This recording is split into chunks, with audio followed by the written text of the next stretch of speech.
Welcome to the biggest influences. This is 100% maybe the real Joe Rogan. Voice.ai. I just saw TK Kirkland. Oh, shit. On a podcast with, I was dying of laughter with that motherfucker, Godfrey. Godfrey and TK Kirkland. Like, I remember TK Kirkland from the store early days. He was always You were very always good. talking about him. Yeah, I liked him a lot. I liked him. Have you seen Eddie Griffin? When was the last time you saw Eddie? I see him online. I haven't seen him in forever. I I send him physically. messages. He won't return my messages. If he was in front of you, he'd give you a big hug. Dog. I always loved that. Listen, I think that you and Eddie, and regardless of what you might say, could be a good podcast for 3 hours. I would talk to Eddie Griffin for 3 hours. I think, come on. Dog, how about the night we were behind the Comedy Store? Tell these motherfuckers what he said to you about that Bruce Lee fought 1,000 guys. I was there with you. So I can't, you can repeat this because I was there with you.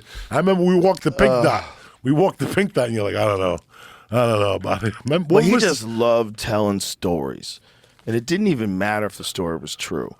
Did Bruce Lee fight 1,000 guys? Remember, what was, to the I don't know death? if I'm I don't know what the exaggerating. fuck it was. It was so But ridiculous. you heard it too. Yeah, Okay. I mean, the whole thing is happening while I'm working for the Ultimate Fighting Championship. He's telling me about how Bruce Lee fought 1,000 people. And I'm like, what the fuck are you talking about, man? He was an actor. Bruce Lee is an innovator in martial arts, a hero. He was an amazing guy. But no, he didn't fight 1,000 people. It was one guy, and he hit him with a punch. Because I still remember that speech. It was 3 a.m. I was a little fucked up. But I would listen to that speech all day long, man. Eddie Griffin would describe to you in detail how they built the pyramids. Let me tell you about Eddie Griffin. Eddie Griffin was there. I introduced myself to Eddie Griffin the first night I walked into the Originals. The first night I ever walked into the store was a Monday, and Eddie was there with Tupac. Not Tupac. Tumac, the kid who was in the Last Dragon. yeah, Last Dragon. Okay, the Shogun of Harlem. Yeah. He was in there with him. There was 8 people in the audience. Bruce Leroy. Don Barris was hosting. Wheels was there. And that was it on a Monday night. And Don Barris put me up out of a favor to nobody, to himself. And Eddie saw me. Didn't say nothing to me. But then I got a showcase. And Eddie was there. And he told me that night, I'm going to sit next to Mitzi. He's a good dude. He sat next to Mitzi when I was on stage. So no motherfuckers would talk to her. Yeah, and they would laugh. The Todd did that for me. Yeah. People would tell you to do that too. Yeah. Like if guys you knew that were going to showcase, you'd sit next to Mitzi and laugh. He was good to me. And then I bumped into him on a plane one time. This is before 9/11 when you could do whatever the fuck you want on a plane. And I moved up to first class with him. And he goes, just sit here. Stay here with me. And that was how I met Eddie. And I gave him a picture of Bruce Lee's grave I had taken. Wow. And ever since that, we just hit it off. And he would always throw me little bones. And he would bump me for fucking 6 hours. But I never really got mad at him for that. His set on Def Jam to this day was one of the best. At the time, I remember thinking, God damn, this guy's talented. Remember he had shorts on? Do you remember that? Alexander Graham Bell invented what was the telephone. Joke?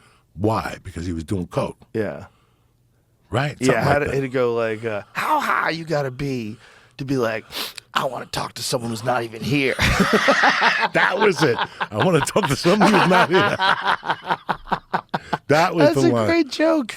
Bro, he had some great bits, man. And he was so physical. He was real lean back then. Real physical on stage. He had all this energy.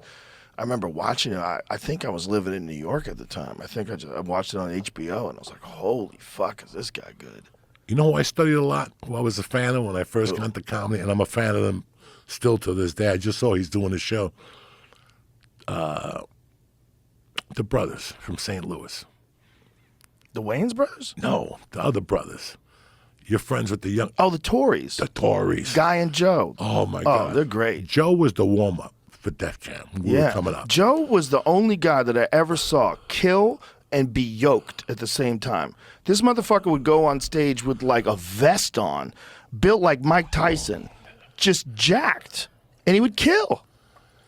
I don't know how he did it. Like, I don't know, he's not even remotely self-conscious. Jamar Neighbors can do it too. Jamar Neighbors goes on stage shirtless, and he's fucking shredded. And it's funny. It works. I miss Jamar Neighbors. I love Jamar Neighbors. Where is he? He's back in L.A. Oh, I thought he guess. was down here with you guys. No, he came out. He spent some time here. He did the podcast like a year and a half ago. I love that dude. All right, he's a legit boxer. You know, Jamar Neighbors can box. I didn't know He that. showed me a video of him fighting. He's had amateur fights. Jamar Neighbors can crack. No bullshit. No bullshit. He can box. That's crazy. Yeah, that's where that body's from. He does all these crazy calisthenics. If you go on his Instagram, I think he's got all his crazy workouts he does. That dude's in serious shape. He looks strong as fuck. He's shredded. You see him on his Instagram? He's got like a video put up of him doing stand-up with a mohawk. He glues a mohawk to his head. And he's just fucking ripped. Like, this is him boxing. That's Jamar. Dude, he's good, man. He's like a good amateur boxer. He's very fast, too. I mean, how old is Jamar? He's got to be in his late 30s, right? No, I thought he was a little younger than that, right? How old is he? I don't know. I've known him forever. I don't know. He's got to be 35, right? 37. 37. Yeah, Wow. so there I you thought go. he was a little younger, 33, 32. He's a good boxer, though.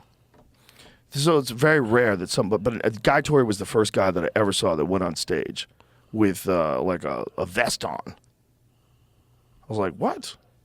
Look at him. There's Jamar. He's shredded. White slavery. He's wearing a Nazi hat. Look how shredded Jamar is. I mean, that's Holy ridiculous. shit. I'm telling you, he goes on stage looking like that and he kills. Malachi. I like that name. He's just a fun dude to be around.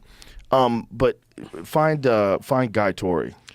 Dog, I still remember one of his bits. Or Joe Torre. Joe Torre. Joe Torre's Torre's jacked. bit when he warmed up. Him, fucking Martin Lawrence.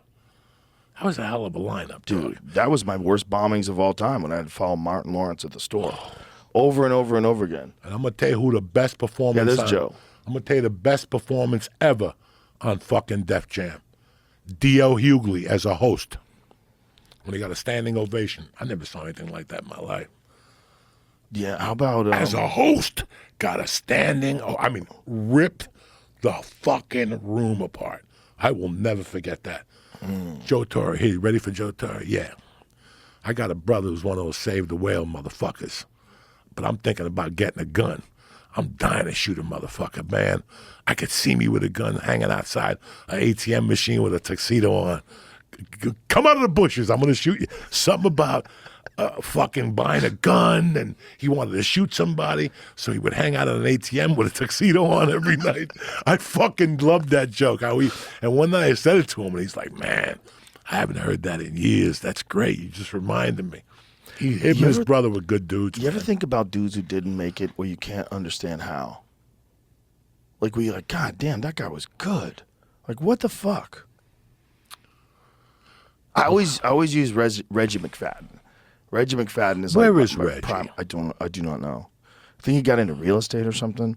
But Reggie McFadden in like 1992, when I was living in New York, my friend John Tobin was opening up for Reggie at the Champagne Comedy Club.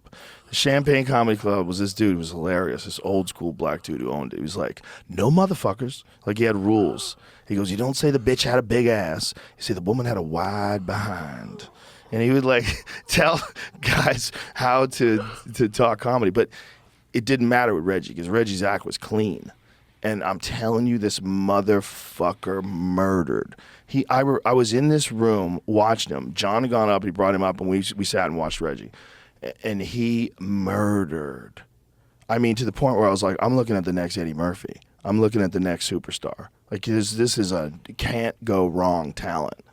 He had this joke about meeting a pretty girl and she's got an ugly friend that you can't shake, and he has the ugly girl smashed through his window, and he's physical, so he burst through the window on stage, like, where are you? And it was just like, he was so funny, man. He was so talented, and I don't know what happened. Subscribe to Biggest Influences today.